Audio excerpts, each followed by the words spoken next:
Hello friends, চলুন আজ আমি আমার বাগানে আপনাদের ঘুরিয়ে নিয়ে আসি আর দেখাই এই দুর্ধর্ষ গরমে আমি আমার বাগানে কি করলাম।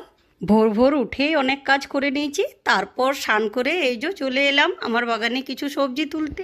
গরমের কারণে এই বছর বেশি সবজি লাগাই না, তবে শীতকালে কিছু লাউ বীজ ফেলে দিয়েছিলাম, তার থেকেই কিছু লাউয়ের চারা বেরিয়ে গেছে, সেগুলোকে লাগিয়ে দিয়েছিলাম। আর দেখুন কত সুন্দর হয়েছে। এগুলোই গরমের সবজি হিসেবে কাজে লেগে যাচ্ছে।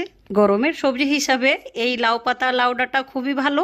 এই লাউ পাতা ডাঁটা লাউ খেলে শরীর খুবই ঠান্ডা থাকে, এই জন্য এখন রোজই প্রায় এই লাউ ডাঁটা পাতা তুলে নিয়ে আসি রান্না করার জন্য।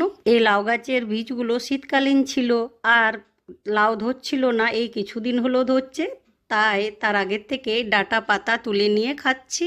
এখন দেখছি এই যে কিছু লাউ ধরেছে, যদি এই জালি লেগে যায় তাহলে ভালো, তাই ওই দিকের ডাঁটাগুলো কাটলাম না, এই দিকের ডাঁটাগুলো কাটলাম। এই গাছে কোনো জালি আসে না এখনও, তো পরে এলে তখন আর কাটবো না।